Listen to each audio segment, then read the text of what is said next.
Bienvenue à l'Assistant Coach, le podcast de la NFL. Je suis Julien et en compagnie de Marco et Marc-André. Comment ça va les boys? Yes sir, je suis content d'être là. Ça va super bien. Ouais. Hey, là, quand même, on a un point en commun, les trois. C'est rare que ça arrive, mais nos trois équipes ont gagné la fin de semaine passée. Donc, on est super heureux. Puis, Losé n'est pas là en début de podcast. Je pense qu'il rumine un peu, il est en train de pleurer parce que Mahomes et Lamar Jackson, ils ont perdu leur Oui, match. tu fais bien dire parce que c'est pas ses équipes, c'est ses joueurs. C'est pas ses équipes. Il l'a assez drôle parce que- fâché raide. C'est drôle parce que la semaine passée, dans les prédictions, j'ai dit que les 6 défaites de Lamar et les 6 défaites de Casey, c'était toutes ces défaites, puis là, il y en a 2 de plus. Oh, man. On va pouvoir... D'ailleurs, c'est une semaine assez aride là, pour beaucoup d'entre nous. Là, on était unanime sur beaucoup. Ah ouais. On s'est laissé teinter par l'affiche. C'est ça qui est dur en fin de saison. Des fois, on a envie de prendre pour une équipe. Là, tu vois l'affiche, tu dis hey, je ne peux pas croire qu'ils vont l'échapper. Il y en a beaucoup qui ont été échappés. Donc, il y a beaucoup de upsets. Puis avant qu'on s'écarte, là, merci à Dualité pour la musique d'intro. Puis Marco, tu auras le loisir bientôt de nous dire un peu qu'est-ce que tu penses de tes Chargers qui ont battu les Eagles sur des jeux d'époque. Sir, Donc, 2 fumbles pour Hurts. Mais avant, Marc-André, ça a l'air que tu as énormément de shout-outs. Une autre semaine record pour les réseaux sociaux. Fait que tu peux aller, vas-y. Vraiment, je trouve ça vraiment cool pour vrai. Les réseaux sociaux, ça pogne vraiment majoritairement sur TikTok. Je ne sais pas pourquoi TikTok, ça lève plus qu'Instagram, mais vraiment, on a vraiment du gros succès sur TikTok. Fait que je veux vraiment remercier tout le monde parce que c'est vraiment le fun de la communauté qu'on est en train de se bâtir. Ça se peut qu'un jour, je sois plus capable de faire des shout-outs à tout le monde parce que là, on commence à avoir vraiment beaucoup. Juste cette semaine, on a 40 nouveaux abonnés sur TikTok. Là. Fait que comme je vais faire un shout-out, mais c'est sûr qu'à partir du moment où on va en avoir trop par semaine, je ne passerai pas 10 minutes à faire des shout-outs à chaque podcast. Ouais. Il y aura une troisième émission, c'est juste shout-out. Shout-out à... Juste toi qui name drop les gens. Ouais, c'est ça, les gens. Que tu feras seul, tu sais. Fait que sur Instagram, on a un nouvel abonné cette semaine, c'est Nipso. Fait qu'un gros merci à toi. Sinon, sur TikTok, ça y va comme ça. Donc, Vic, Matt Dulac, Nathaniel Malenfant, de Chuck Norris, MKR, Zach Lapierre, Tiplouk68, Tremble 69.5, Plouf, Mathieu Juteau, Francis 376, Tibbs Deman, Mathis Tourigny, Alex Lec, Alex Blanchette, Golf Boucher, Papou, Ed Tremblay 1, Ali Epoxy, Chemtech. D'après moi, c'est un gars qui fait de l'époxy. Si vous avez besoin d'un contact, appelez-le, il a l'air sympathique. Rob, Clown, Mob, Charles Meunier, Karim Benaïla, Enrique. C'est peut-être Enrique Iglesias qui nous suit, les boys. Matt, Fred. Il y en a d'autres, hein, Lads, Betts, Tati Baifou, oui. Charles Gaudreau, Julian CM, Loïc Franqueur, le Coq de l'Est, beau nom, Chris, Luc-Alexandre Rondéa, Mots 1233, Samuel Chiasson, le Guys, D33R, ce sont nos nouveaux abonnés cette semaine sur TikTok. Je shout-out aussi Jean-Michel qui est venu commenter mon vidéo de dimanche de betting parce que dimanche, mon vidéo de betting, je suis comme 11 en 14 de bonnes prédictions. Fait qu'il est venu sur le vidéo nous lancer un petit shout-out. Et aussi, shout-out à Nathan qui a beaucoup aimé mon petit bye-bye qui est ici dans mon vidéo de lundi. Fait que il a beaucoup aimé mon petit bye-bye qui est ici. Fait que shout-out à vous tous. Merci de nous suivre. Merci d'interagir. C'est vraiment cool. Puis en espérant que notre communauté continue de grandir. Marc-André, son petit père baveux, là. Le pire, c'est que c'est pas encore fini pour Casey, puis je suis assommé. Là. Il y a encore un petit 5% de chance. Non, mais là, genre, oublie ça, là. Oublie ça. Il faut que ben les as soient ouais, là. C'est comme les Dolphins qui ont if win 1%, if lose 1%. Tu sais, ouais, c'est ça, comme. Rendu là, ça va prendre. Rendu là, tu peux marquer 0. Tu peux marquer 0. Ouais. C'est ça, plus petit que 1. OK, ils ont arrondi. Tu sais, c'est ça. C'est pas fameux, mais ils sont encore en vie, ils se maintiennent. Ça se peut que ça change dès cette semaine. Ils se maintiennent, ouais, c'est ça. Même s'ils gagnent, ça se peut qu'à cause que quelqu'un d'autre gagne, ça se peut qu'ils soient éliminés. Là. Fait que, tu sais, quand on dit que tu n'as pas ton destin de tes mains, ils n'ont pas le destin de leurs mains.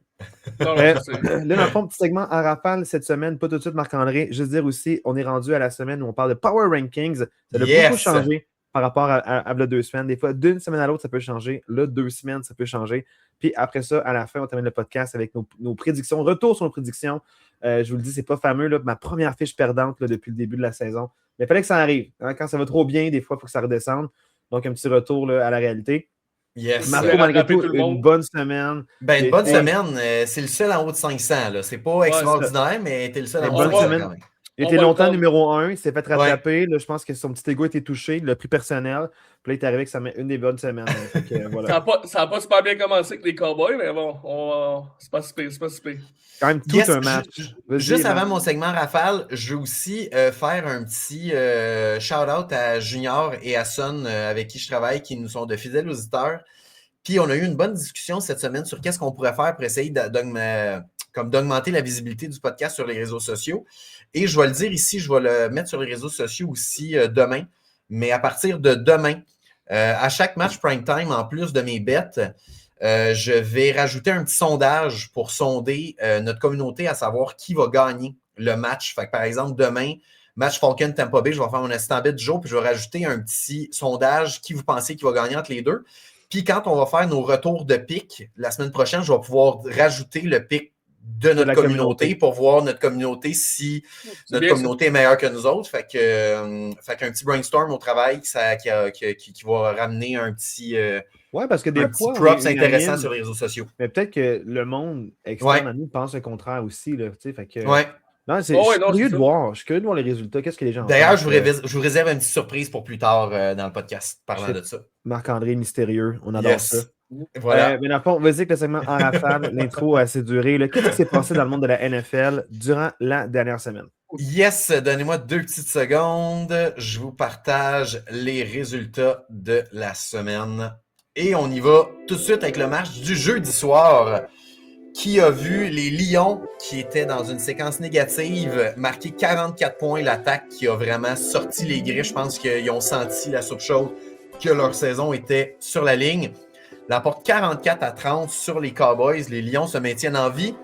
Les Cowboys, à ce moment-là, pensaient peut-être être morts, mais avec la défaite des Eagles, c'est toujours réalistement possible que les Cowboys passent aux éliminatoires. Il faut qu'ils gagnent 2 matchs de plus que les Eagles d'ici la fin de l'année. Incroyable.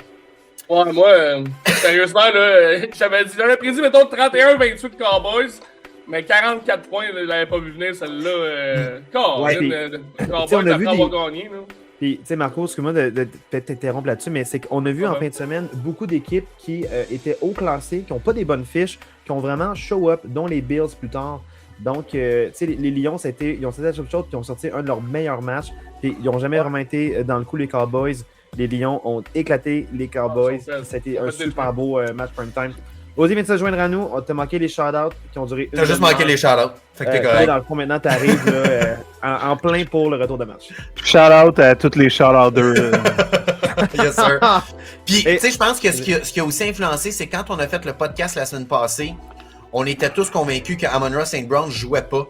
Puis Amon-Ra St. Brown a joué dans ce match-là, puis il y a eu un impact dans le match, c'est clair, net et précis. Fait que si j'avais su qu'Amon-Ra St. Brown avait joué, peut-être que mon bet aurait été de l'autre côté. Il y a quelqu'un ici qui avait pris des toits. Oui, t'as raison. Il sait qu'Amon-Ra St. Brown, c'est un dog.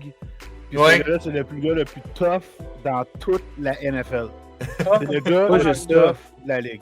Marco l'avait callé. Il avait dit Gibbs, c'est un dieu, mais je pense que c'est pas suffisant. Puis il y a eu tout un match Gibbs dans ce match-là. Ça a été suffisant finalement. Il y a vraiment là. Ça a été suffisant, mais Amon-Ra, vraiment, j'ai dit qu'Amon-Ra, il aurait besoin d'Amon-Ra pour faire des points, puis faire avancer le ballon, puis Amon-Ra a joué, puis ça a il a fait des gros catchs. Il n'a pas été touché, mais il y a eu, je pense, 9 réceptions pour genre 80 verges, 86, quelque chose comme ça. Donc un très beau match bien impliqué. Jameson aussi a fini par faire ils ont presque splitté, je me rappelle pas vraiment les stats, là, mais il me semble qu'il y a eu des bons catchs. Jameson a eu un bon match. Match du dimanche maintenant à 13h, le premier match Seahawks-Falcons. Les Falcons qui étaient tout simplement pas de match sur les Seahawks. Ça a quand même commencé un peu serré. C'était comme serré en début de match, puis après ça, les Seahawks ont pris leur envol, puis ils ont juste éclaté les Falcons. Les Falcons ont encore une saison franchement décevante. Les Seahawks s'accrochent puis ont encore une chance de finir premier, non seulement dans leur division, mais premier dans la NFC au complet. Là. Faut pas les écarter, les Seahawks. Là. Ok, non. Ça va être le fun. Pour vrai, je pense que les Seahawks et les Rams vont se ramasser sûrement en finale d'association. Ça va être un bon match. Là. Attends une minute. Faut pas oublier Seahawks, Rams. Faut pas oublier les Niners dans cette 100%, là, les gars. Je suis d'accord. Okay, ouais. Dernier match de la saison, Seahawks-Niners. Si Niners bat les Seahawks, ils ont le tiebreaker, ils ont splitté contre les Rams. Les Niners sont pas sortis de cette division-là encore. J'ai hâte de voir ce game-là parce que je pense que ça va donner comment je pourrais dire, Ouais, on cherche le mot, là, mais ça va donner un prélude. Ouais, ben c'est ça va donner le cap. Là. Puis dans mon Power Ranking, j'ai failli, je l'ai pas fait, mais j'ai tellement hésité longtemps à aller juste les mettre 1, 2, 3, ces 3 équipes-là dans mon Power Ranking de la NFC. Ça aurait pu. Là, j'étais à ça de dire juste comme fuck it, Rams, Seahawks, 49ers, 1, 2, 3. Genre le vainqueur de cette division-là va se rendre au Super Bowl. C'est fort. Ça va prendre quelque chose de gros pour tasser ces équipes-là en éliminatoire. Tu regardes left and right, t'as ceux qui analysent un peu le foot. Puis tu sais, c'est sûr que ça parle de la lutte entre les deux. Le gros match qu'il y a eu, que les Rams ont gagné par 1 ou par 2, je ne me rappelle pas, en dedans de 3 points. Mais il n'y avait juste personne qui parle des 49ers parce qu'ils ont juste eu 1000 blessés. Mais si Niners win out, ils vont finir premier dans le NFC. C'est fou. Incroyable. Mais il n'y a personne qui parle des Niners parce qu'ils ont 4 défaites, ils sont une en arrière des autres. Moi le premier, je parle pas. Mais au bout de la ligne, ils sont vraiment pas hors de ça. Là. Ils sont 100%. Juste là. Ouais. Il y a beaucoup de memes sur les joueurs en chaise roulante. L'intelligence artificielle a fait des vidéos, c'est des bijoux, honnêtement. Ça valait la peine, mais malgré tout, ils gagnent. Ils trouvent une façon de gagner. Ils sont bien coachés, ils adhèrent au projet, puis CMC, année incroyable qu'ils sont en train d'avoir. Fait que c'est vraiment une super belle saison pour lui. On n'en parle pas assez, mais il peut gagner Offensive Player of the Year. Puis, ce qui arrive avec les 49ers, oui, en fin de saison, ils sont bons, mais ils ont été en baisse cette semaine, on les a pas vus. Ils ont joué contre Cleveland, qui va nulle part. Ils ont joué aussi contre Caroline. Ils ont bien joué contre Caroline, mais genre, honnêtement, tu sais, c'est comme des équipes un peu. J'ai hâte de les voir contre une vraiment bonne équipe. Là, contre Seattle, ça va être la fin. Oui, absolument. Je dis pas que c'est fait, mais je fais juste dire que personne n'en parle. Tandis qu'ils sont vraiment juste là. Mais c'est le fun parce que cette semaine, San Francisco arrive contre une équipe Red Hot qui vient de mettre beaucoup de points sur le tableau. Ils affrontent Tennessee cette semaine. Mais c'est ça, on n'aura pas encore un barème clair de leur équipe. Ils ont un schedule assez facile dans les 4-5 dernières semaines. Donc... Marc-André, ils se sont upset que les Titans l'emportent. C'était juste 2 semaines trop tôt. Ouais, c'est ça, j'étais juste trop tôt. ça fait mal au Survivor, ça là. Ah, c'est clair. Là, on parle pas de Survivor à soir. Non, c'est ça. Too soon pour Yes, sir. Steelers-Ravens, c'était un match, j'en parlais dans mon vidéo de bet de dimanche, la cote avait aucun sens. Les Ravens plus 6, ça faisait... les Ravens moins 6, je m'excuse, ça faisait aucun sens dans un match de rivaux comme ça. La cote, fallait absolument prendre les Steelers plus 6. Je savais pas si les Steelers allaient gagner, mais la cote faisait pas de sens. Les Steelers qui l'emportent 27-22 dans un match chaudement disputé où on s'est pogné pendant à peu près 3000 messages sur une conversation Facebook à savoir si likely c'était un TD ou pas un TD. Most likely it was one. Ouais, c'est ça. En fait, pour relater, là, pour être allé voir vraiment les règlements, ce qu'on comprend, c'est que pour avoir un TD, ça prend 3 mouvements. Souvent, c'est 2 pas plus compléter l'attrapé ou un 3e pas, un geste de football. Puis ce qui arrive, c'est que likely, il étend pas nécessairement les bras. Mais tu sais, Marc, ça c'est le règlement pour qu'il y ait un completed catch. Ouais. Quand les gars ils toe tap, il n'y a pas de geste de football après. Oui, c'est qu'ils attraper, ils peuvent pas échapper le ballon. Le ballon peut pas bouger puis doit résister au contact en tombant. Ouais, mais en tombant, il faut que le ballon touche à terre. Non, il faut que si le ballon bouge. Non, même si le ballon bouge. Non, c'est même si le ballon touche pas. Losé, même si le ballon touche pas. On a-tu la séquence? Le ballon bouge. Attends, mais Losé, mais non, c'est vrai. On n'a pas les droits, fait que je peux pas la mettre. Avec les Steelers, au deuxième quart, il y a un catch justement toe tap, mais en tombant, le ballon bouge.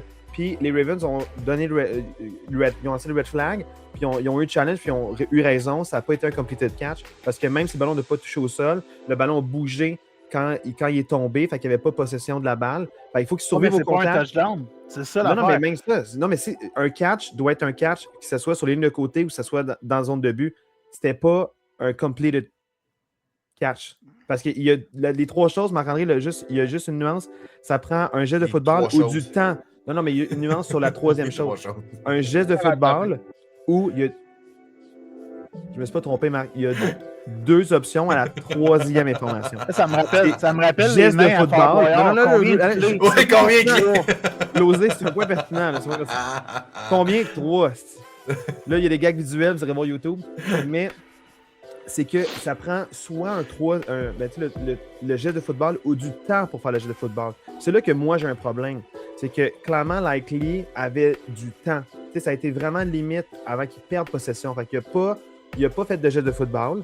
il n'a pas fait de troisième pas, mais clairement, il aurait eu le temps de faire un jeu de football. Fait, il est là, moi, la limite que je suis comme, hey, je trouve ça vraiment aride de renverser le corps là-dessus. Même si le catch non, l'extension était déjà là. Non. Ouais, mais parce que s'il extensionne, s'il est déjà extensionné, il aurait dû le coller à son corps, ça aurait été un jeu de football, puis ça aurait été completed.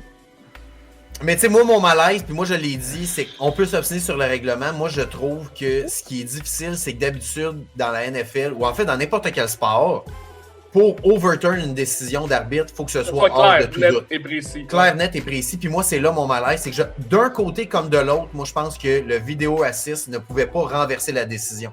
Moi, je pense qu'on aurait dû garder la décision du terrain. Peu importe quelle était la décision sur le jeu, je pense que la décision aurait dû être Je vais passer pour un fan des Ravens, mais je vais même reconfirmer ce que j'ai dit, une autre affaire que j'ai dit cette semaine. Même si ça, c'est le deuxième pire call que j'ai vu de ma vie au football, c'est pas c'est le non-fumble de perdu le match. Le quoi? Le non-fumble de Hurts? En début de saison contre les Giants. Non, ben ça. C'est le premier. Ouais, non, le premier, c'est le no defensive pass interference des Rams contre les Saints en playoff. Mais non, pour moi, c'est un des pires calls que j'ai vu de ma vie. Mais par contre, la game, elle a été tellement mal gérée par les Ravens que pour moi, c'est même pas là qu'ils ont perdu ça. Tu joues contre une équipe, et on a le plus grand fan, on a le seul fan qui existe au monde des Steelers ici, dans notre podcast. Ça fait en sorte que t'es le plus grand aussi, mais en même temps. Le seul qui existe. On est nombreux, je te dirais.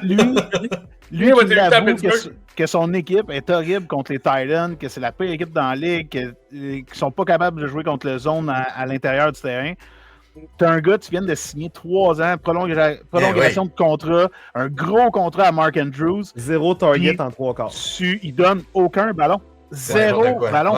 Puis ce que tu fais, tu continues à courir avec un gars qui a une moyenne de course par carry de 2 verges dans la game, au lieu de, au pire des cas, donner ça à Keaton Mitchell, qui était méga plus explosif avec une moyenne de genre 5-6 verges par carry, mais tu lui donnes pas le ballon, tu continues à donner ça à Henry, puis tu donnes aucun target à Andrews. Sérieusement, je vais aller plus loin. Henry, il a fait 25 carries. Qui a fait les passes, mettons, en 3... J'en parlais, là. Tu sais, mettons, exemple, 2 jeux, genre, à faible verge, nombre de 3e et 8, 3e et 12, même des fois, des sacs du corps à la mort, ou genre, tu sais, dans le fond, des jeux vraiment super bien défendus, puis là, t'arrives en 3e et 8, puis là, une passe de 27 verges au tight end.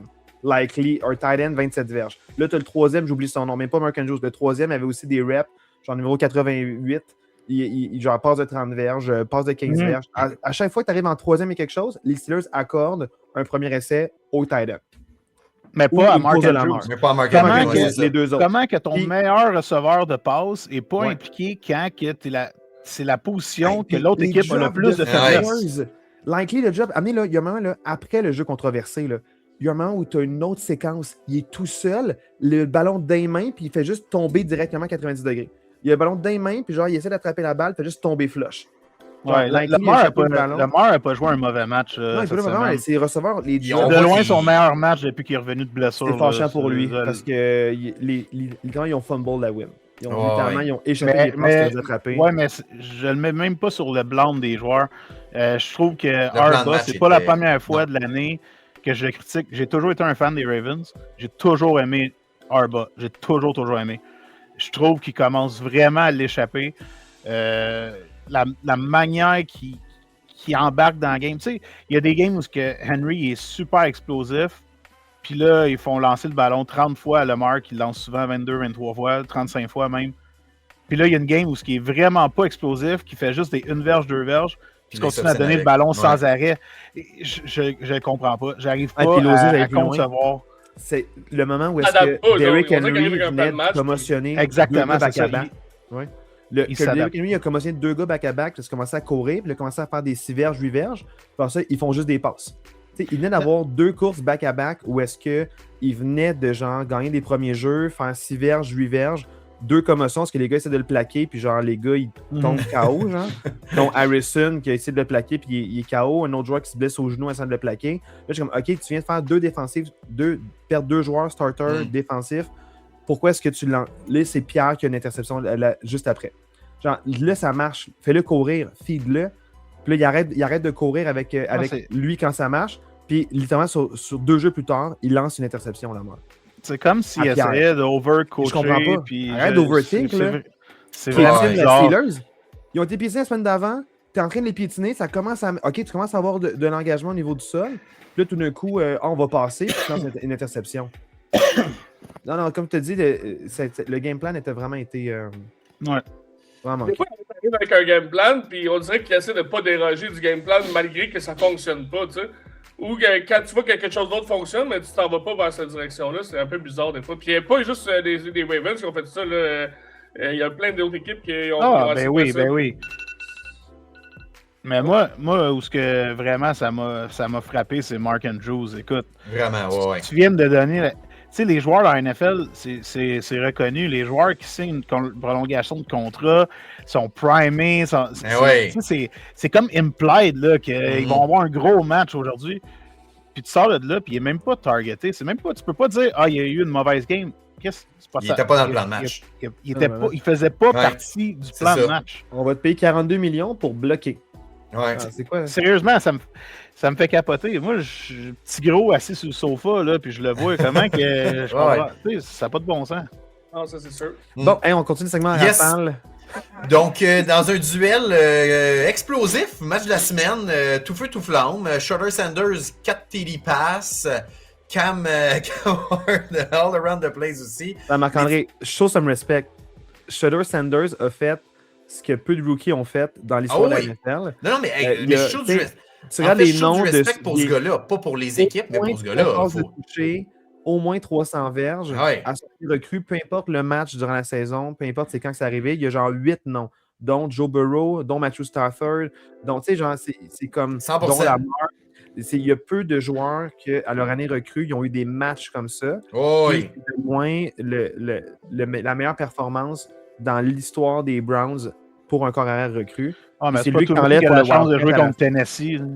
Aussi, mais même. C'est sûr. Tennessee, ils ont une bonne def.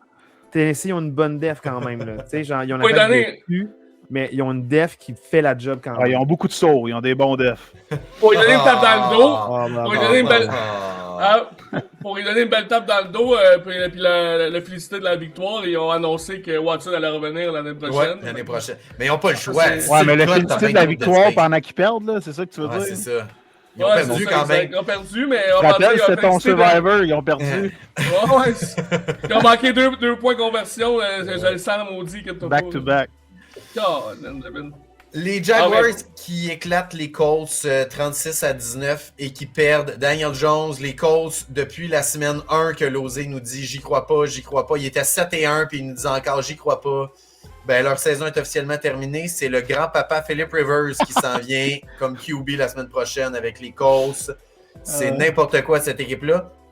Moi, je veux quand même faire une parenthèse que je trouve que ça démontre à quel point le bassin de QB dans la NFL est médiocre en ce moment. Pour que les Colts se disent hey, nous, on va se virer vers un gars de 44 ans qui n'a pas joué depuis genre 2 ans. Puis que les 3 dernières années qu'il a joué, il était plutôt moyen. Mais là, on peut-tu dire à quel point c'est brisé la NFL, puis que c'est dirigé, puis que, gars, je peux pas partir de débat politique, là. Mais comment que ça peut être possible que des gars de même se fassent rappeler, mais que personne envoie un téléphone à Kaepernick? Oui, ça c'est clair. Je partirai pas de débat politique ici, là. Ouais. Mais sérieusement, c'est brisé, là. T'as 100% raison.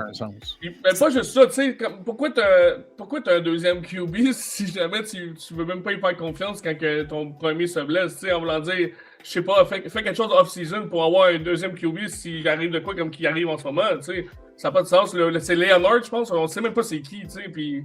mais là, il s'est blessé, c'est pour ça. Il s'est blessé lui aussi, c'est ça l'affaire. Il s'est blessé, là, par exemple, il y a un point positif à tout ça.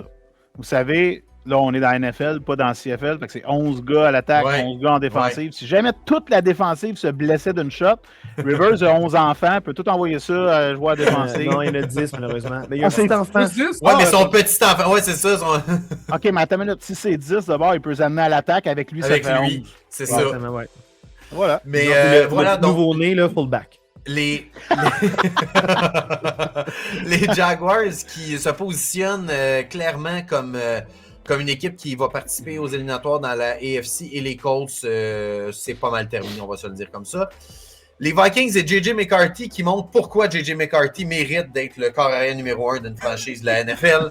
L'emporte 31-0 contre les pauvres Commanders qui sortaient d'un match où on pouvait bâtir de la confiance, se font piétiner dessus par J.J. McCarthy. Je sais même pas quoi penser de ce match-là. Comme pour vrai, je sais même pas quoi dire.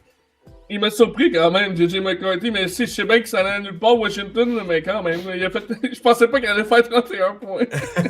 Non, mais il y a eu un gros match, mais moi j'ai des gros problèmes. Écoute, faut y donner, hein, il a joué un très fort match. Mais moi j'ai des gros problèmes quand il y a un gars qui a 12 départs atroces consécutifs, sort un gros match, puis là tu vois comme... Tu lis des affaires comme OK, il est correct finalement. Tu sais, c'est c'est ça. Niaiser, tabarnak, là. Le gars, il était bon game dans l'année. Là. C'est ça, attendons un peu. Là. Ouais, mais 2-3 de suite, on verra. Puis pas contre des Commanders qui se battent pas pour les playoffs. C'est une équipe qui est éliminée. Ils ont bien show up la semaine passée en prime time. Commanders, on va leur donner ça. Ils ont quand même bien show up. Mais c'est pas une équipe non plus baromètre. Non, mais c'est correct, il l'a fait. Il faut... Tu sais, quand tu le fais. Mais là, il y a une autre affaire. Je pense que Jefferson, il a genre eu 20 verges, malgré qu'ils ont fait 30 points. C'est n'importe quoi, ça. Il va demander un trade. Il est parti de là. 2 réceptions, 11 verges. Hey, ça n'a pas de bon sens. Ben non. Je pense que McCarthy, il n'y a pas beaucoup de verges, mais quand même. 163. C'est pour ça que j'allais dire, moi, honnêtement, il a joué un bon match, mais contre une équipe qui s'en va nulle part. Puis Aaron Jones et Mason, en tout, ont 25 carries, puis c'est du 5 verges par carry, les deux.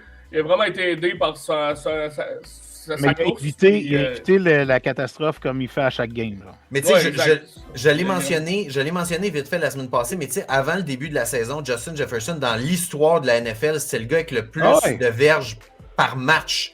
Il était genre 98-99 verges par match dans la NFL.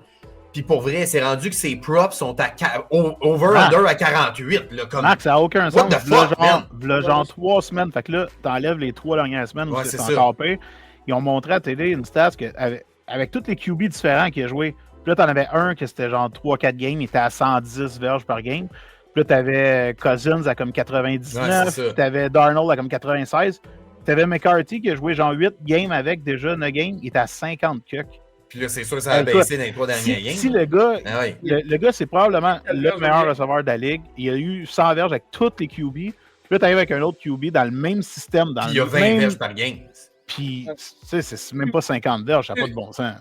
Le gars, Jefferson est sur le terrain pour 99% des snaps. Puis c'est peut-être le meilleur séparateur avec la défensive. Si tu le vois pas libre une fois dans le game, il y a un problème avec quelque part. C'est un gros problème. Tu sais, puis la ligne à l'attaque, c'est les mêmes gars. C'est une bonne ligne à l'attaque.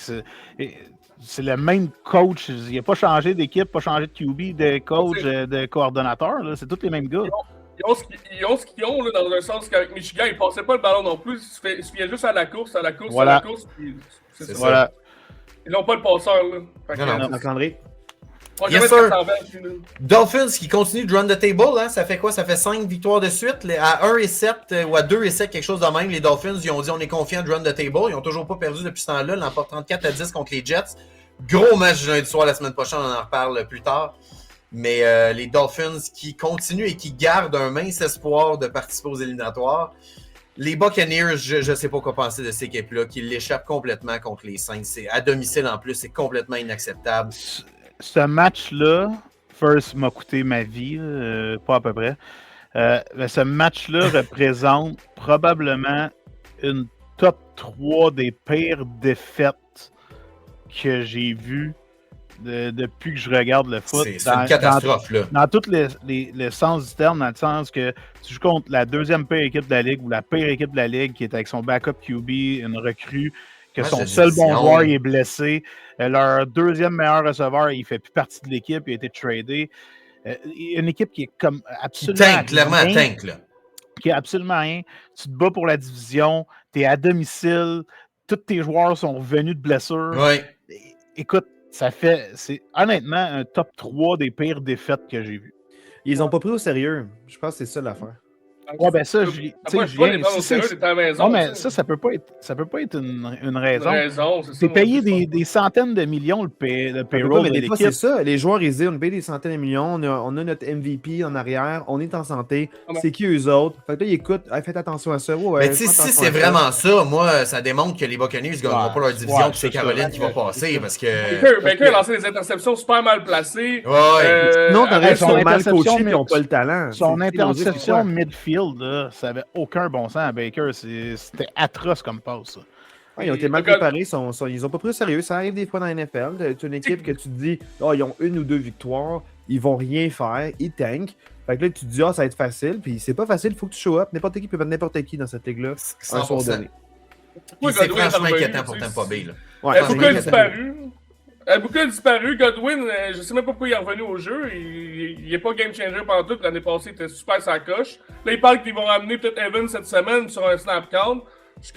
Puis on dirait que tous les joueurs sont là, mais ils font tout à rien. Ouais, c'est ça. C'est vraiment bizarre. Là. Ça, sérieusement, c'est le genre de défaite où j'ai l'impression que tu peux pas t'en remettre de ça. Non, c'est ça. Moi, pour vrai, je vois puis on va en reparler dans le Power Ranking tantôt, là, mais moi, après ce match-là, je peux pas mettre Tampa Bay gagnant de la division, pour vrai. Ouais, mais moi, j'aurais tendance à pencher comme tu dis, mais... Il y a de l'expérience, c'est sûr, il y a de l'expérience. Caroline, hey, Bryce Young, là, sérieux. Non, c'est clair. Je comprends parfaitement. C'est la pire division de la NFL. Ouais. Les Bengals s'inclinent non pas contre les Bills, mais les Bengals s'inclinent contre Josh Allen. C'est juste ça, comme Et la neige. Et la neige. Parce que les Bills, pour vrai, ça l'a pris Superman Josh Allen pour gagner ce match. Il a tout fait tout seul. Là. Les Bengals n'ont pas eu le mémo, hein, parce que tu joues contre le corps arrière qui venait d'inscrire la semaine d'avant le record pour le plus de touchés par un QB dans l'histoire de la Ligue. Puis genre, tu le laisses faire sa plus longue course pour un TD de sa carrière. Plus de 40 verges. Il n'y avait pas d'espion sur lui. On s'est dit, on va pas le couvrir. Puis il s'est mis à courir. Puis il était tout seul. Il aurait pu courir 250 verges sur cette course-là. Il y avait personne. Ils n'ont pas eu le mémo, il faut croire. Mais pour vrai, c'est chapeau aux Bills. Ben, chapeau surtout à Josh Allen parce que ça reste que cette équipe-là, il y a plusieurs red flags. Mais ça reste que Josh Allen, quand il décide de se lever le matin et de dire « Je prends cette équipe-là sur mes épaules », il n'y a pas beaucoup de joueurs dans la NFL qui peuvent avoir un impact comme lui dans un match.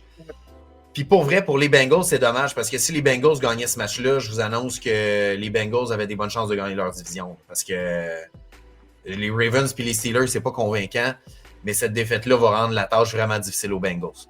Le pire, c'est qu'il avait bien commencé le match. Au début, Marc-André, je pense que tu avais texté. Tu fais comment les Bengals, c'est real, tu sais. Puis, il menait genre 21-7, genre quelque chose de même. Ouais, ça crumble. Puis comme tu dis, Josh Allen, il fait ce que. Tu sais, Lozé aime bien Lamar, là, mais Lamar, il faisait ça avant avec les Baltimore. Puis là, on dirait cette année, depuis 1 an ou 2, là, il a de la misère à genre prendre son équipe sur son épaule. Avant, c'était ça. Ben, l'année passée, il était capable. Mais cette année, il n'est pas là pendant tout.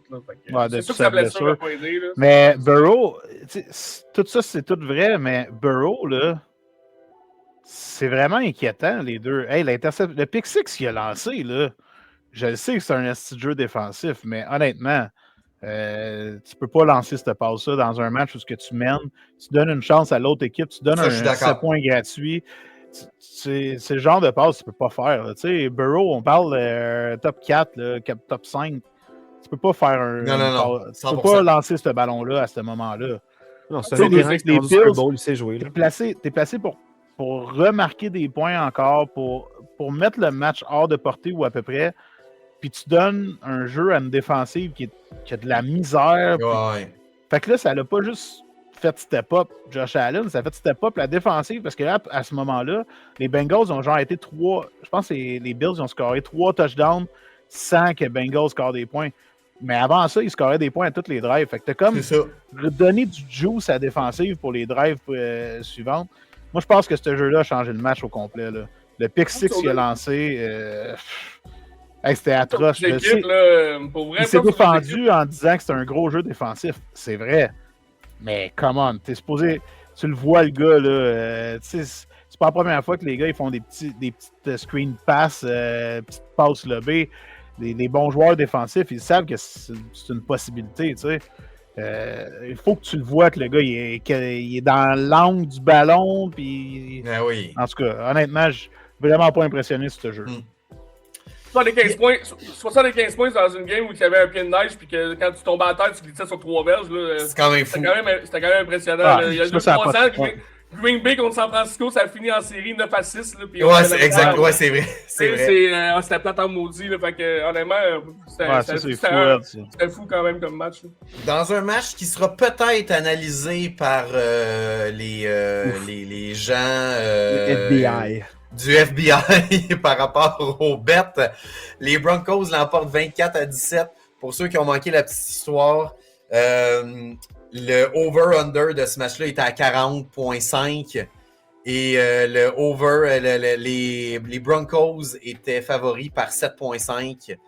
Et dans les derniers 25 secondes, il y a eu un pass interference, il y a eu avec 0 secondes à faire, puis les Raiders, ils ont fait un field goal avec 0 secondes à faire pour battre ces deux bêtes-là du même coup. Fait que c'est un petit peu étrange, mais bon, les Broncos qui réussissent encore à gagner un match, encore par une possession. Je sais pas quoi penser des Broncos, mais sont quand même aux deux fois que les Raiders ingénient une remontée dans une cause perdante pour battre le spread. Et pour battre aussi le over-under. Fait que ça fait 2 fois cette fois que les Raiders sont pris dans un scénario similaire. Pas genre une fois ça arrive, c'est une coïncidence. 2 fois la même équipe en quelques semaines, ça c'est surtout après tous les scandales de la NBA, de la MLB, c'est à prendre au sérieux. Yes, Packers-Bears dans un match de division qu'on avait hypé beaucoup, puis je suis quand même d'accord, ça a vraiment été un beau match de football. 2 bonnes équipes pour vrai. Les Packers sortent vainqueurs à domicile contre les Bears. Ils ont quand même eu chaud. Ça a pris quand même une belle séquence de Jordan Love au 4e quart et un pic dans la zone de but. Une mauvaise passe de Caleb Williams. Il y avait DJ Moore qui était complètement ouvert à la fin. S'il avait passé à DJ Moore, il y avait le TD pour créer l'égalité. Ouais, ben c'est ça. Le gars à qui il a passé, il était pas open. Non. C'est une mauvaise décision de Caleb. Ouais, c'est une interception. Bravo, Nixon. Mais pour vrai, DJ Moore, si vous regardez la reprise, le DJ Moore, au centre du terrain, il est complètement ouvert. Il roule dans zone début s'il passe à DJ Moore. Fait que les Packers s'en sauvent. C'est pas un match parfait de la part des Packers.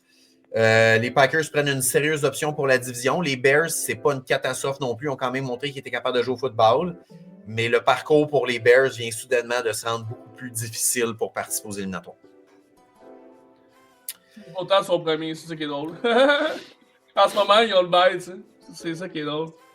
Qui c'est qui ont le bail? Ben, le bail, c'était-tu... La semaine passée, ils étaient premiers dans la NFC, puis là, ils sont 7e dans la NFC. C'est quand même fou en une semaine. C'est quand même très drôle, c'est ça que je voulais dire. Ouais. Les Rams qui... je sais même pas comment on peut dire ça, comment ils ont planté les Cards 45-17. La défaite de la semaine passée des Rams semble juste les avoir fouettés puis les avoir juste faire comme « Oups, faut qu'on se reprenne en main ». Fait que grosse victoire des Rams 45-17. C'est une grosse équipe dans la NFC. On en parlait tantôt, grosse division. Ça va jouer tight dans cette division-là. Sunday Night Football, je vous l'avais dit, j'aime beaucoup Houston qui l'emporte 20-10 contre les Chiefs. Mahomes n'a pas d'aide. Mahomes est vraiment tout seul dans cette équipe-là. Il n'y a pas de O-line, il y a des drops de ses receveurs. C'est pour vrai. Tu sais, la défensive de Houston est tellement bonne, tu peux pas te permettre d'avoir des drops comme les receveurs des ah non, mais... Hey. C'est une des pires games que j'ai vues. Écoute, ça a commencé avec... Tu sais, Marco puis moi, on parle souvent de Noah Gray ensemble parce que les deux, on le voit comme étant le prochain Kelsey, parce que ça fait déjà 3-4 ans qu'il attrape des passes ici puis là des 20 verges. Ouais. Tu vois que Casey, ils ont quelque chose dans le futur à bâtir autour de ça. Fait que ça, on en parle souvent de Noah Gray. Noah Gray qui fait un gros drop en partant. Bon, il reçoit 2 passes par game. Faut que tu les attrapes, ces ballons-là. Puis là, t'as Mahomes qui scramble en 2e essai. Puis t'as Kareem Hunt qui est 1 contre 1 pour faire un bloc. Puis s'il bloque Mahomes, c'est un easy first down. Kareem Hunt, il fait juste arrêter de bouger comme s'il n'était pas assez gros pour bloquer le gars. Fait que le gars, il vient frapper Mahomes. C'est pas grave, il tombe en 3 et court. Kareem Hunt, il a la passe pour faire un easy touchdown parce qu'il est complètement seul. Il drop le ballon le jeu d'après. Là, après ça, tu as Rice qui a 2 easy first down complètement dans les mains. Drop les ballons. Kelsey drop le ballon. Il se reprend le jeu d'après 25 verges. Il est tout seul. Drop, pick. Écoute, j'ai jamais vu ça. Casey sont rendus comme il était il y a 2 ans avec l'équipe avec le plus de drops dans la NFL. Mais au-delà de ça, puis j'en ai parlé beaucoup avec Marco déjà, je suis extrêmement déçu. Je sais même pas exactement les mots utilisés pour dire ce que je ressens envers le coaching staff de Casey. Pas que j'enlève la faute sur les... Tu sais, on sait que la O-line, c'est un problème l'année passée. La O-line, l'année passée, c'était problématique. Ils l'ont réglé. Ils ont drafté un O-line en first round. Là, les 5 starters sont blessés. Fait que tu sais, tu pourrais dire que la O-line n'est pas bonne, mais n'importe qui, si tu enlèves les 5 starters, la O-line ne sera pas bonne. Je veux dire, il n'y a pas une équipe qui peut se permettre d'avoir 5 backups solides. Fait que, tu sais, ça fait partie de la game.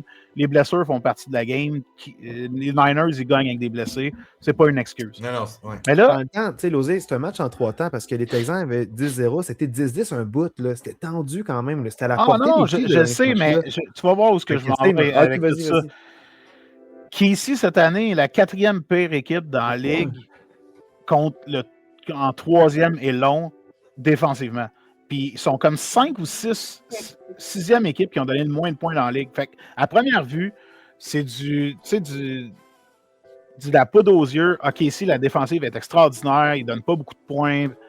Mais pourtant, Nick Wright l'a dit, they can't get off the field. Ils sont toujours sur le terrain, la défensive. Parce que oui, ils arrivent à peut-être pas donner les touchdowns à la fin tout le temps, puis ils sauvent avec des 3 points. Mais en 3e et long de l'adversaire, ils sont abominables. Puis là, on parle de ça d'un gars qui a été louangé dans les dernières années avec la dynastie des Chiefs, Spagnuolo, que c'est un génie, puis c'est vrai parce qu'il arrive tout le temps avec des blitz différents. Mais comment qu'un gars de même, aussi performant défensivement, tu peux te faire... Tu sais, on parle pas de 4-5 games que ça va pas bien. Il n'y a pas d'ajustement qui a été fait de la saison. Puis là, 3e... Tu sais, les Texans, ils n'avançaient pas beaucoup le ballon. Là. C'était serré, comme tu dis. C'était 10-0, c'est tombé 10-10. Mais c'est l'attaque qui fait chier l'appel. Une équipe qui n'avance pas le ballon, comment tu leur permets de convertir 3 fois des 3 et 16? Ouais, puis il y a Nico Collins aussi qui est comme, il est tout seul, il se flippe, puis là, il y a 4 gars sur lui, pas capable de le plaquer par en arrière, il est capable de tomber par en avant, puis il gagne le premier essai là-dessus. Il y a quelque chose, en tout cas, ça c'est la première chose, mais encore là, quelque chose que j'ai parlé avec Marco, moi c'est Andy Reid. Les gars, c'est connu au foot que les meilleures équipes, surtout les stratèges, les gars, les meilleurs coachs offensifs, ils vont désigner, ils vont faire des schémas de jeu qui ont déjà dans leur playbook. Tous les gars les connaissent, puis ils ne sortiront pas de la saison. Ces jeux-là sont... OK, nous autres, on va des contenders au Super Bowl. On a besoin des jeux qui vont sortir au bon moment. Si jamais on en a besoin en playoff, un match serré, ou sinon... Puis Casey, on le sait, eux autres, on s'entend, si tu es à la place de Casey, à tous les débuts de saison, OK, nous, notre game plan, c'est Super Bowl, sinon c'est un échec. Ouais, c'est ça. Fait que c'est sûr qu'ils ont des jeux qui sont désignés pour les playoffs, match serré, ou même pour le Super Bowl, comme on a vu dans les dernières années, des petits jeux avec le Mahomes qui avait besoin, étant 4-1, c'était fini en demi-finale il y a 2 ans, puis t'as le fake run à droite, puis il tosse ça à Kelsey ou des affaires de même. Puis ça, c'est des jeux qui sont propres à eux, qu'ils n'utilisent pas pendant la saison, puis qu'ils gardent au moment opportun. Là, je sais pas s'il y a quelqu'un qui peut dire à Casey que le moment, il est peut-être opportun là, tu sais. Que t'es sorti tes jeux, là. Puis Andy Reid, il est reconnu comme étant quelqu'un qui fait des schémas hors de l'ordinaire, il trouve des manières que, OK, t'as besoin de 7, 12, 13 verges, 3 verges, il y a le jeu exact, il va battre n'importe quelle défensive. Puis là, il n'y a aucune créativité. Ouais. Il y a eu un 4e et 1, ça a été un jeu que, first, tu donnes pas ça à Hunt, que c'est sa seule utilité. Hunt, il fait rien d'autre que de courir des 2 verges par en avant. Ouais. Tu sors ça avec une passe à travers le trafic sur un slant qui est le jeu que la défensive qui joue man-to-man s'attend le plus, c'est des slants inside pour une verge. C'est ça ton meilleur jeu en 4 et 1. moi j'ai pas de trouble avec l'audace d'y aller, même si Houston n'avait pas eu un first down en deuxième demi. On s'entend, ça peut être critiqué, mais t'es les champions, t'es le gars qui a toujours gagné, tu fais confiance à Mahomes. C'est facilement débattable. Ouais. Mais c'était ça ton meilleur jeu. Ouais. C'était ça le jeu qu'au Super Bowl, si tu as besoin d'une verge pour gagner, c'est ça que tu vas sortir. C'était le temps de le sortir. Tu as besoin de gagner ce first down-là. Mais c'est impossible que ça, c'était le meilleur jeu dans leur éventail de playbook. Mis à part tous ces jeux-là, la game était bizarre. On l'écoutait plutôt en complet, l'osé. Puis, c'était 10-0 à mi-temps. Puis, honnêtement, qui ici avait rien fait à l'attaque, la défensive de Houston était la défensive de Houston. Ils sont arrivés en deuxième demi, ils ont traversé le terrain au complet pour aller faire un touchdown. Après ça, Chris Jones est arrivé, moi je pensais qu'elle allait perdre la game. Chris Jones, tout feu, tout flamme. Chris Jones est 1, 2, 3, blitz, CJ Stroud se faisait overwhelmer, il était pas capable de rien faire. Après ça, il revient, traverse le terrain, fait un field goal. On revient encore avec Chris Jones qui fait des tips, puis tout, en 1, 2, 3, punt, c'est du blitz, c'est rendu 10-10, puis moi, dans ma tête, la game était terminée, Houston ne pouvait pas s'en remettre de ça, puis là, boum, à Mahomes, il lance un ballon dans les airs, genre, puis c'est un Blosé qui me dit, beau dégagement, il a lancé une balle dans le fond pour lancer une balle dans le fond, il a pas le ballon. C'était comme ça. Ça a tout changé. Mais ça, il l'a pris, hein, le blâme, par exemple, il dit contre une défensive comme Houston, t'as pas souvent la chance d'attaquer les zones profondes. Puis Worthy a battu son couvreur là-dessus, puis qui dit il l'a essayé, mais Chris, il a lancé ça à divers short. Ah non, mais c'est ça. C'était même pas proche avec je pense que c'est Rice qui s'est fait plaquer. En fin de match, il s'est fait plaquer par Petrie. Puis genre, j'ai vu un meme qui disait il sait enfin c'est quoi se faire DUI. Tu sais, genre, on dirait comme frapper, puis ensuite quelqu'un qui s'enfuit. Tu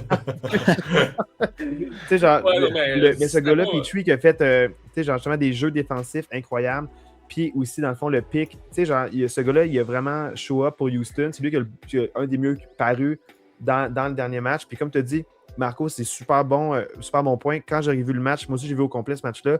Puis je me suis dit, c'est fini. Houston ne se remettra pas de ça. Ils ont déjà fait des séquences. On aurait vu un rouleau compresseur.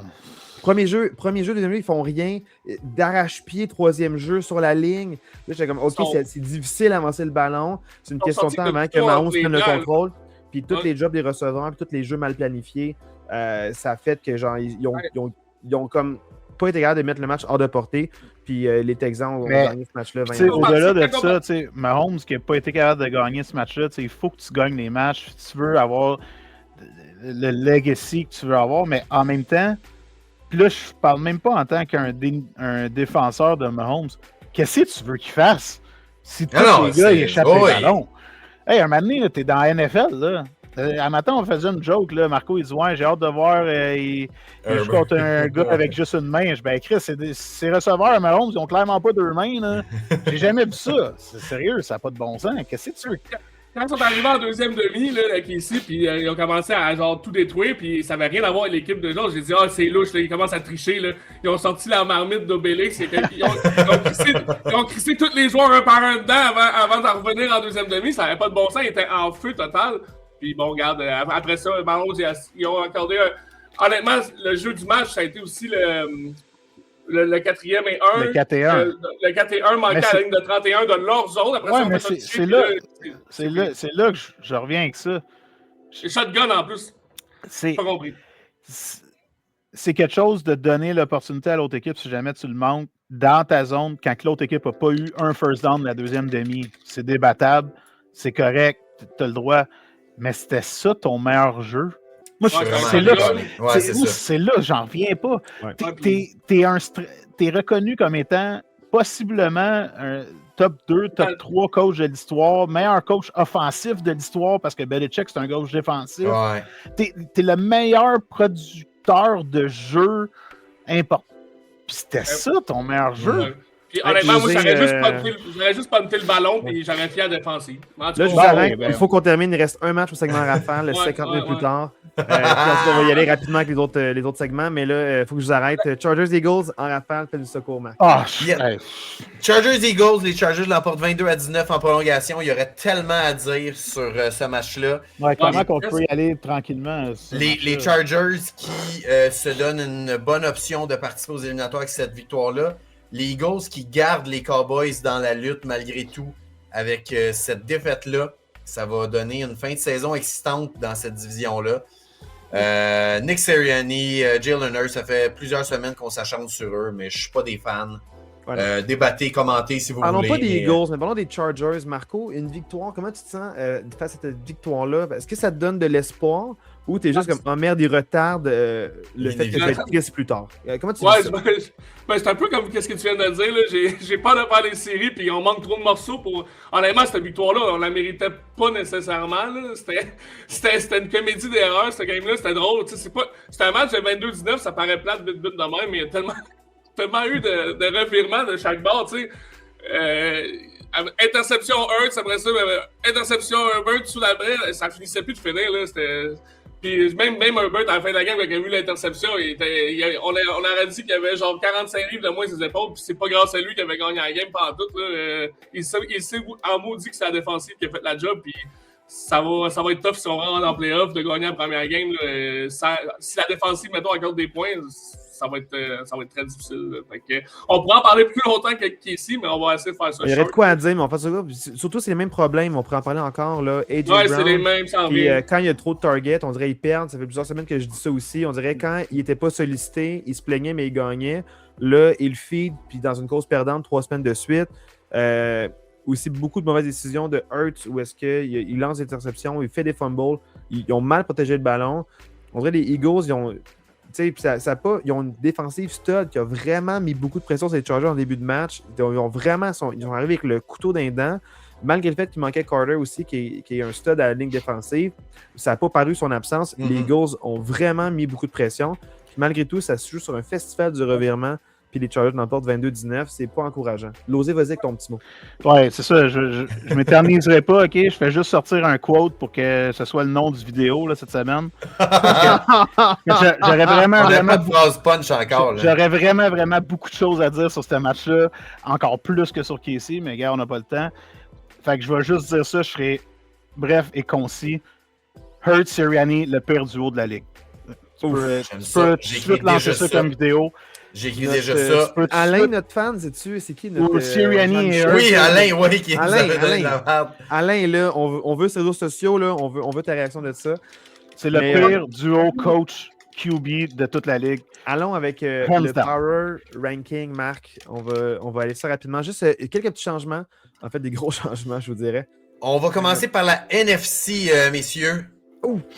Donc, on sort le Power Ranking de Julien dans la NFC. Donc, dans le fond, mon Power Rankings dans la NFC, je suis allé comme suit. J'ai mis les Rams numéro 1, suivi des Seahawks, suivi de Green Bay, les Buccaneers, San Fran 5e, les Bears 6e, Eagles 7e, puis à ça, les Lions 8e, Panthers 9e, Cowboys 10e. Le Power Rankings, c'est sur deux choses. La première, c'est quelle équipe risque le plus de se rendre au Super Bowl. Donc, je vais aller avec le seeding. Comme certaines équipes sont exclues du portrait éliminatoire, j'ai mis plus bas que qu'est-ce que j'accorde au niveau du talent et du potentiel. Il y a ça aussi là, qui joue contre certaines équipes. Puis ça se joue à pas grand-chose. Hein. Comme on voit, les Bears étaient premiers. Là, ils sont 7e du classement de la NFC. Ça, c'est mon Power Rankings. J'aurais aimé faire quelques petits changements. J'ai hésité longtemps, mais je suis quand même fier de ce que j'ai produit. Qui est classé trop haut? Qui est classé trop bas? Je vous ai écouté. Moi, j'adore Tampa Bay, mais là, ils n'ont plus d'affaires. Là. Ils n'ont plus d'affaires 4, là, pour vrai. Non, moi aussi. Moi, je me... Qui tu mettrais à leur place, Losé? Qui tu montrais? Minimum San Fran, puis probablement Détroit, de la manière qu'ils ont bounce back cette semaine. Gros match. Tout le monde s'attendait à une défaite. Ils sont sortis un match, pas un match parfait, mais un match extraordinaire. Dans une situation de play-off. Tu sais, je parlais tantôt qu'ici, ils n'ont pas sorti la créativité qu'ils ont besoin quand c'était le moment. Ben, Détroit l'ont fait. Ils ont sorti qu'est-ce qu'ils avaient besoin de sortir au moment où c'était comme pour eux, c'était comme le Super Bowl. S'ils perdaient là, c'était fini. T'as pas le choix de gagner. Après ça, au pire, si tes jeux, tes scraps et tout le kit, t'en créeras d'autres, tu t'arrangeras avec ton playbook, mais t'as besoin là de gagner, puis ils l'ont fait. Moi, pour moi, Détroit plus haut. San Fran est plus haut. San Fran, pour moi, 3e, même 2e avant Seattle, pour moi. Question pour toi, est-ce que ça te rassure juste ce match-là ou tu as envie de voir plusieurs semaines de suite? Parce que c'est quand même contre Cowboys qui, historiquement, accorde beaucoup de points à l'adversaire, même dans les victoires. Ouais, ben, moi, je suis plus... Ça te rassure? Oui, non? Moi, je suis un peu plus du penchant de... j'ai besoin... Moi, c'est plus à l'inverse. J'ai besoin de plus une mauvaise performance de Détroit pour me dire que ça me fait peur. Okay. Pour moi, Détroit, je les ai en haute estime. Puis, je trouve que... Qu'est-ce que le monde avait peur au début de saison? Ils ont réussi à montrer qu'ils n'étaient pas seulement dépendants des 2 coordonnateurs qu'il y avait l'année passée, puis qui ont réussi à pallier à ces départs-là. Fait que pour moi, j'ai besoin de plus qu'une mauvaise contre-performance de Détroit pour dire, OK, finalement, ils baissent dans mon classement. Moi, qu'est-ce que j'aurais vas-y, le prochain, vas-y. Ce que j'aurais à dire, c'est oui, les Eagles, j'aime leur position. Je suis d'accord avec vous pour Détroit, je suis d'accord avec vous pour Tampa Bay. Mais faut pas oublier quand même que les Eagles ont quand même le pouvoir offensif, puis surtout la défensive. Détroit, oui, ils ont fait une grosse game. Mais le problème, c'est que là, ils ont encore perdu un joueur à la défensive, Brian Branch. Puis ils ont accordé 30 points contre Dallas. S'ils veulent se rendre loin de Détroit, il va falloir à chaque game qu'ils fassent environ 30 à 35 à 40 points. Parce qu'ils vont toujours accorder 25 points plus ou presque. C'est pour ça que je mettrais peut-être encore les Eagles un peu en avant parce que j'ai peur de la défensive de Détroit. C'est la seule raison. Ouais, OK. Je trouve que tu as un bon point, mais il y a une affaire des Eagles qui m'a frappé. Tu sais, on parle que cette année, c'est pas beau. Ils gagnent, ils perdent, c'est des mauvais matchs. Mais je ne sais pas si vous vous rappelez des Eagles. Étant un très gros hater des Eagles, je me fais du fun quand ça va mal pour cette équipe-là. Tu sais. V'là 2 ans. V'là 2 ans, les Eagles, pas dur, à moitié de l'année, ils étaient premiers Power Rankings partout. Partout. Ils s'en allaient pour détruire la Ligue. C'était même pas proche. Casey était même pas proche. Puis qu'est-ce qui est arrivé? Ils ont fini l'année avec genre 5-6 défaites collées, se sont fait détruire première semaine de playoff. T'es comme, voyons. Ben, cette année, les Eagles, c'est exactement la même chose qui se passe que v'là 2 ans. Exactement le même schéma. On s'entend, les Eagles, là, ils risquent de fort probablement de gagner leur division. Là, puis ils vont recevoir qui la première semaine? Ils vont recevoir Détroit, Seattle ou 49ers, genre. Ils vont recevoir quelque chose de même. On s'entend que je prends pas mal n'importe laquelle de ces 3 équipes-là avant les Eagles. Marc-André va être quand même très intéressant. Pour t'amener ailleurs. Moi, ce que j'allais dire, Julien, c'est un peu ça. Moi, Tampa Bay, j'ai mis trop haut. T'sais, moi, Tampa Bay, là, je regarde. Parce que le but, c'est de se dire qui a le plus de chances de se rendre au Super Bowl. Puis je reviens à qui ils vont affronter. Tampa Bay, San Fran, je prends San Fran all the way. Tampa Bay, Chicago, je prends Chicago all the way. Tampa Bay, Détroit, je prends Détroit all the way. Pas all the way pour Chicago, mais... Ben, en tout cas, de ce que je vois depuis 4-5 semaines... J'ai pas le choix de mettre Chicago en avant de Tampa Bay actuellement. Marc-André, est-ce que tu trouves que j'ai sous-classé tes Packers versus les Rams et les Seahawks? Ou pour moi, les Rams sont les clear numéro 1 dans la NFC. Ça fait quelques semaines que je le dis. Ouais. Pour moi, Seattle, 49ers, Green Bay, on pourrait les mettre un peu dans n'importe quel ordre 2, 3, 4. Pour moi, c'est clairement 2, 3, 4. C'est difficile de les départager. Qui est 2, qui est 3, qui est 4. Mais pour moi c'est 3 équipes qui fit 2, 3, 4. Moi, je vais juste dire une affaire. V'là 3 semaines, j'aurais été d'accord avec ça. Mettons pour les Seahawks. Puis là, loin de moi, ils gagnent les games par 20 points à chaque semaine. Là. Fait que je suis pas en train de dire...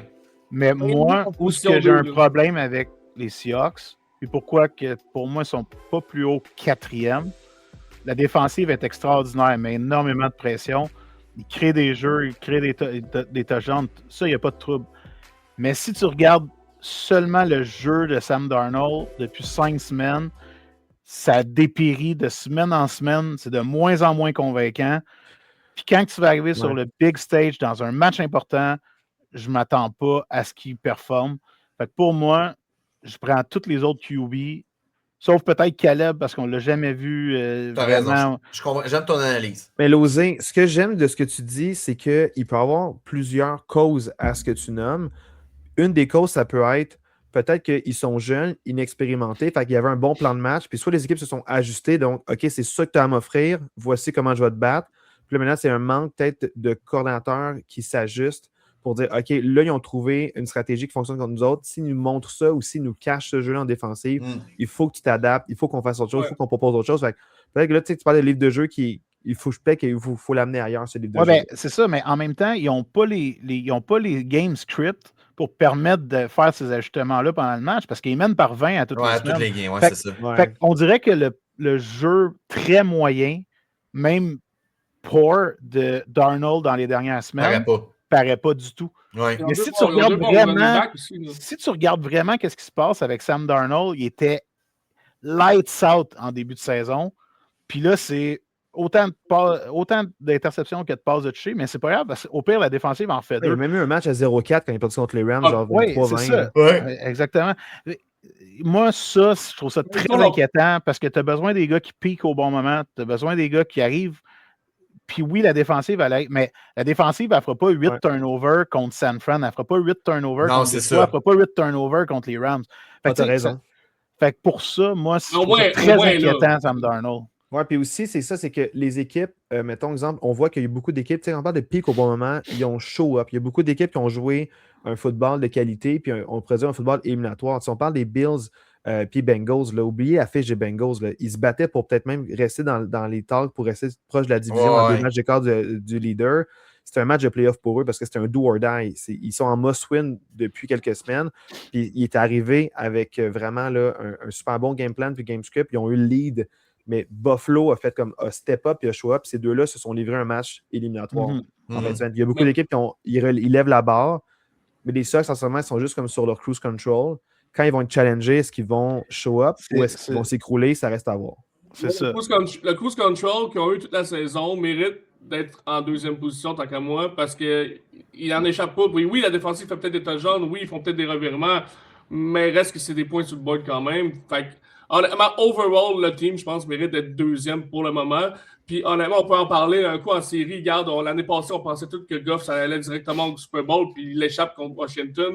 Ouais. Puis, tu prenais Goff bien avant, on prenait Goff avant. Marco, je ne suis pas en train de dire que c'est stupide de les mettre deuxième. Moi, j'explique pourquoi pour moi, ils ne sont pas plus haut que quatrième. Exact.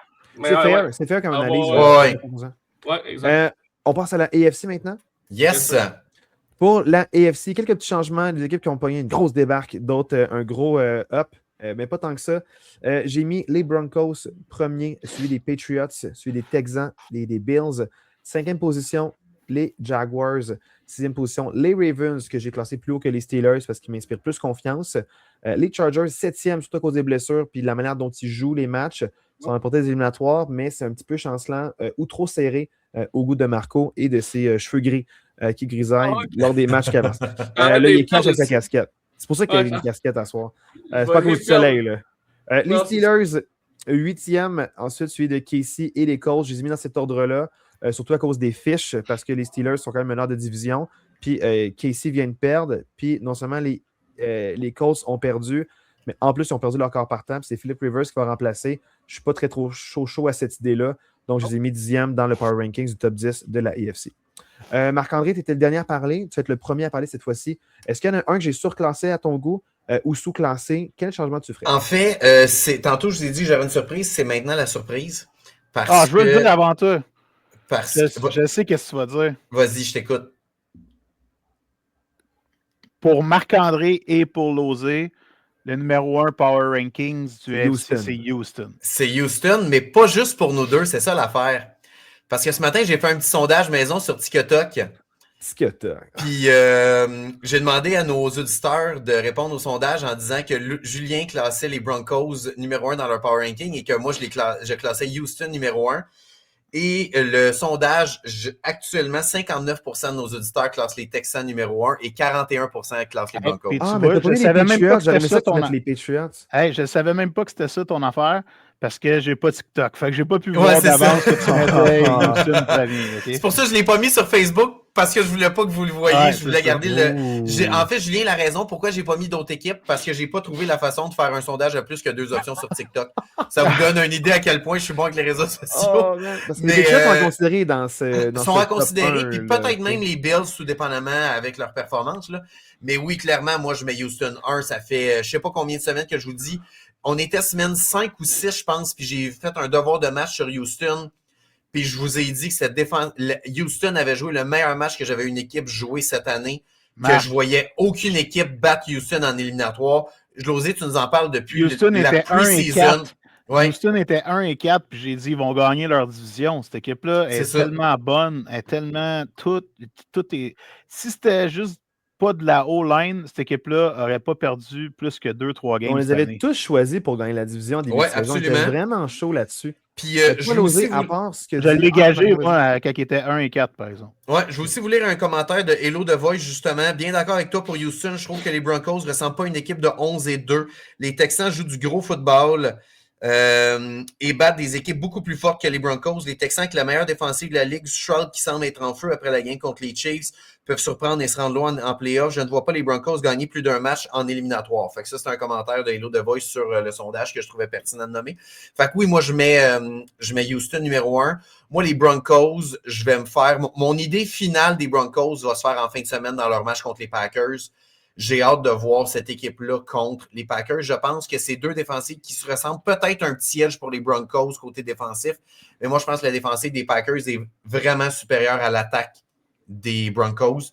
Fait que j'ai hâte de voir comment les Broncos vont être capables de jouer ce match-là à domicile contre les Packers.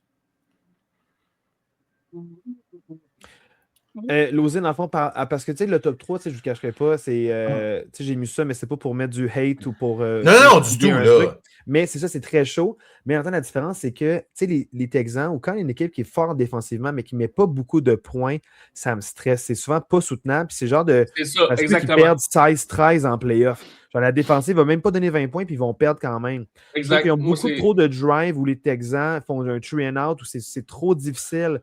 Gagner le troisième essai. Ils ont été gagnés en troisième essai contre des pires défensifs que les Chiefs en troisième essai. Denver, c'est la même chose. Denver, ils ont monté plus de matchs.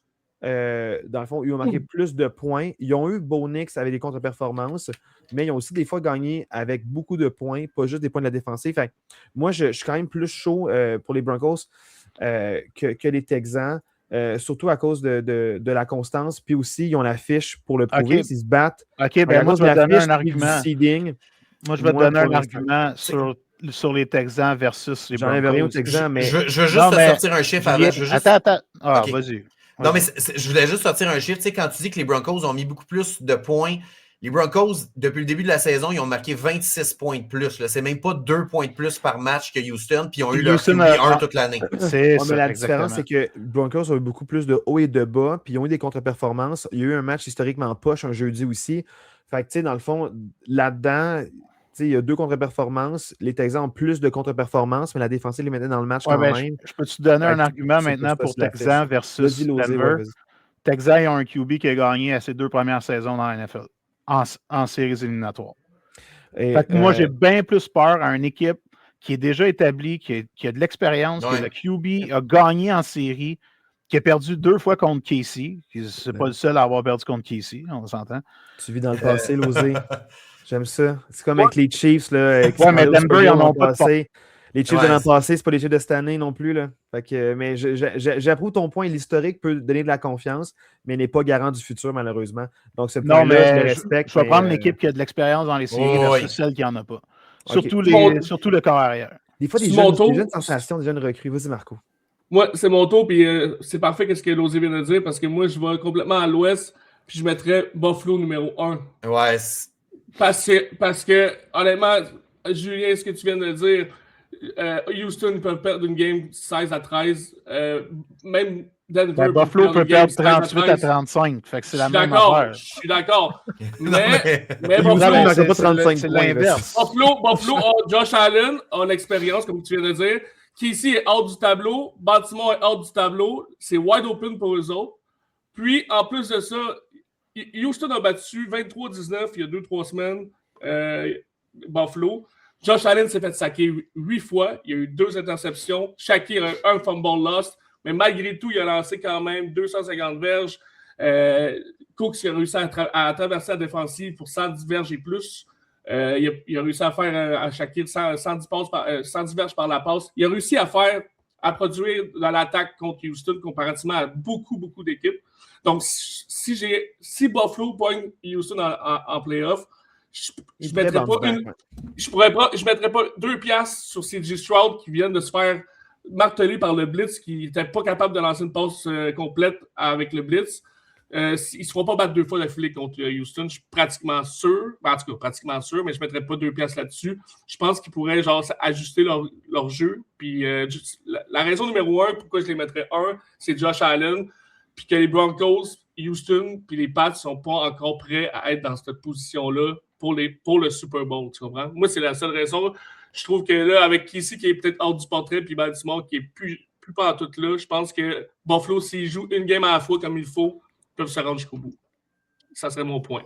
Je suis 100% d'accord avec ton analyse dans le sens que avec le match que Josh Allen vient de jouer là, c'est comme très fresh.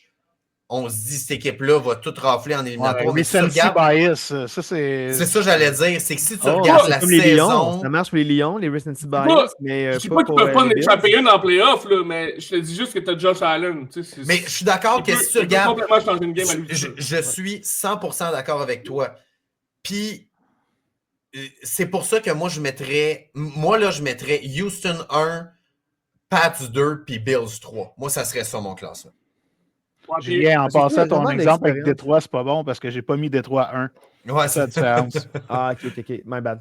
Mais dans le fond, c'est ça, c'est que c'est vrai qu'il faut pas oublier que les Pats, quand même si ils ont changé d'entraîneur-chef, c'est quand même un entraîneur-chef qui est quand même bien établi, qui a de l'expérience aussi. Fait que l'expérience vient d'ailleurs. Stéphane Diggs a eu des super saisons avec les Bills, ils se sont rendus loin aussi. Fait qu'ils ont de l'expérience à plusieurs positions en éliminatoire, puis c'est quand même payant, ça. Ah, j'enlève pas les Pats de deuxième, moi non plus. Non, c'est ça. C'est ça, mais sous les Pats, c'est vrai que l'expérience ne vient pas de ce line-up-là avec les Pats, mais ils ont tous des joueurs qui ont vraiment été importants dans d'autres équipes, puis ils ont de l'expérience quand même acquise. Fait qu'il ne faut pas sous-estimer les Pats sur leur calendrier facile. Ils sont moins blessés, ils ont une bonne fiche, ils vont être dangereux, je trouve. Un bon coach aussi. À surveiller. Un bon coach aussi. Ouais, puis, Drake May aussi. Aïe. Marc-André, on donne le petit topo, dans le fond, là, de nos prédictions, là, malgré des mauvaises semaines de beaucoup d'entre nous. Il y a beaucoup de rouge cette semaine, malheureusement. Oui, surtout au début de la semaine. Là. Aïe. Marc-André, fais-nous un petit topo. Qu'est-ce qui s'est passé? Yes, fait que en gros, Marco s'en sort premier de la semaine avec 8 victoires et 6 défaites. Il y a quand même plusieurs matchs qu'on avait été unanimes, qu'on a perdu. Le Baltimore, Tampa Bay, Washington, Cleveland. 3 matchs qu'on a été unanimes, qu'on a perdu. 2 Lone Wolf gagnés ici. Oui. Losé, Détroit et Jacksonville. 2 Lone Wolf. Félicitations. Daniel Jones, ça fait mal. Ouais, c'est clair. Fait que bravo à toi. Tu as quand même perdu Casey aussi, Lone Wolf. Oui. Mais. T'as manqué ça au début du podcast. Non, j'ai tout écouté. J'ai tout entendu. Ah, ouais. Oh, merde. La 14e défaite de la saison avec Baltimore puis Casey, c'est bon. Ouais, c'est ça. Mais tu vois, c'est là. J'étais pas là pour te dire à quel point t'es niaiseux parce que Baltimore a joué contre Casey puis j'avais pris qui. Fait que j'avais pas pris Baltimore. C'est vrai. Ça avait pris la nulle. Il a pris la nulle, les deux n'avaient pas perdu. C'était plus un que d'autres choses. J'ai pris la nulle. Fait que, en gros, c'est ça. Marco 8-7, moi et Losé 8-6, Marco et moi 7-7. Et Julien 5-9 pour cette semaine. C'est Losé qui est toujours en tête, 112-64. Je suis deuxième, 2 matchs derrière. Marco est 1 match derrière moi. Et Julien commence tranquillement à s'éloigner de nous. Julien, il manque-tu une semaine dans tes prédictions? Ouais, ça marche pas, Julien. Après moi, il manque une semaine. Dernière fois que je suis tes conseils. La dernière fois. Dernière fois. On a perdu la communication. Je suis le seul qui n'entend pas. Non, j'ai dit, c'est la dernière. Le pire, c'est qu'on t'a perdu Losé, c'est parfait. Oh, Losé, on t'a perdu, ouais, c'est ça. Yes, sir, c'est lui qu'on flush. C'est lui qu'on flush. Je disais, Losé, dit, c'est la dernière fois que je suis. Les gars, je vous ai perdu. On fait la fin au podcast. On se revoit bientôt pour nos prédictions de la semaine prochaine. Donc, semaine 15, il n'en reste pas gros. Les éliminatoires arrivent aussi. Donc, malgré nos prédictions, qui va avoir le sommet du seeding pour la NFC puis la AFC, ça reste à voir très bientôt. On se revoit pour en jaser. Qui gagne la semaine 15 là, dans quelques instants. résidualité.